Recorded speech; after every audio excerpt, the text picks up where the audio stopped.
I'm from Minsk, Belarus, and I have two questions. And before I'll have questions for you, I'd like to say thank you for recommending to read Intelligent Investor. It's a terrific book, and it reshaped me tremendously, literally overnight. So I'd like to thank you for that. And now the question. Say I'm an owner of the business, and the business has a durable competitive advantage and superior business model, and is run by able people. And then, I start noticing that basically management starts doing things which are far from intelligent.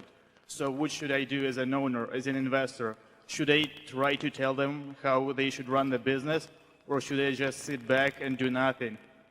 Because superior business model should overcome poor management. That's the first question.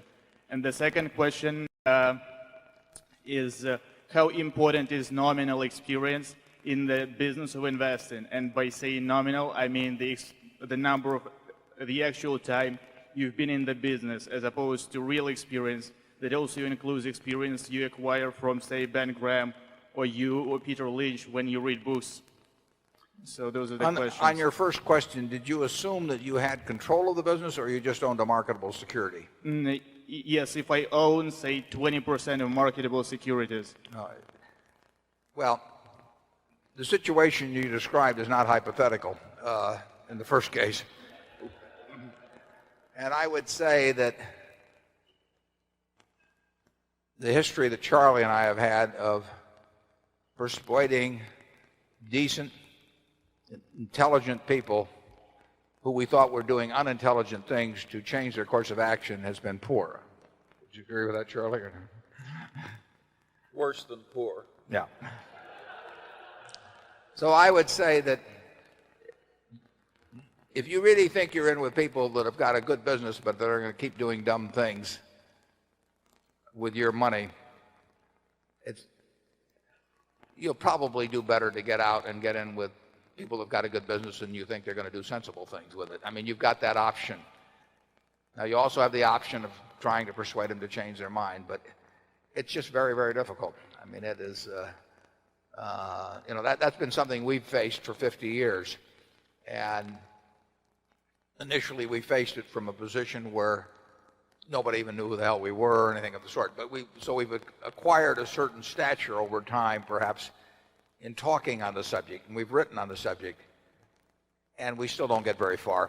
I mean, when people want to do something, they want to do something. And they didn't rise to become the CEO of a company to have some shareholder tell them that their most recent idea is dumb. I mean, that is just not the type that gets to the top. So I would say that as a matter of investment technique, and maybe as a matter of avoiding stress in your life and all of that sort of thing, and dealing with smaller quantities of stock so it's easier to sell and buy and all that sort of thing, I would say that it's better to be in with a management you're simpatico with than simply to be in a great business with the management that's bent on doing things that don't make much sense to you. Charlie?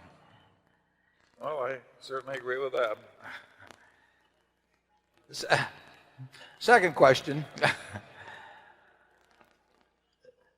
I gather, is sort of how much does our actual business experience versus book experience help us, or is it? Well, I'd say, if you look at a person who has just like 2 years of being in the business of investing, and versus a person who has been for 10 years in the business of investing, and say the person who has been for 2 years, has read a lot about, Ben Graham's techniques and your techniques, and say Peter Lynch techniques. So would you say that the person who has only 2 years of experience may do much better than the second person? Well, if everything else is equal, I mean, everything else is equal, except the amount of experience you had, I think the experience is probably useful. But it isn't going to be equal. And I think it's way more important what you've thought about for 2 years than what you've practiced for 10 years. So there's a divergence in techniques applied, I would rather be with the one that I'm philosophically in sync with.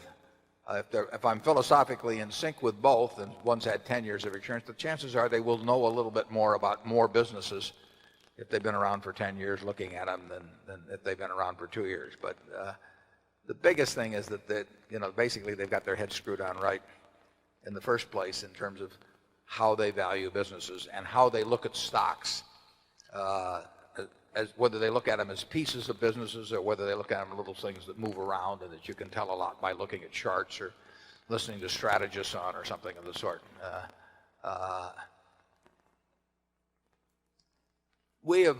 Charlie and I have learned a lot about a lot of businesses over 40 or 50 years.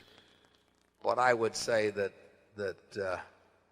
in terms of the new things that would come to us, at the end of the second year, we were probably about as good judges of them as we would be today. But I think there's a little plus to having seen more in terms of human behavior and that sort of thing than knowing about the specifics of a given business model. Charlie?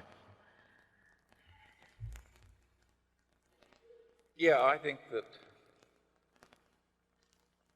I've watched Warren for a long time now, and I would say he's actually getting better as he gets older.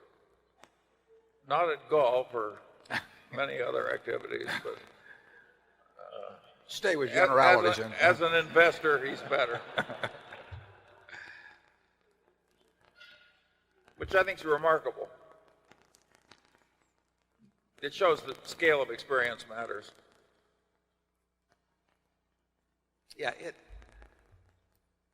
it helps somewhat to have seen a lot of business situations. I mean, Charlie talks about models, and you construct your models as you go along based on observation.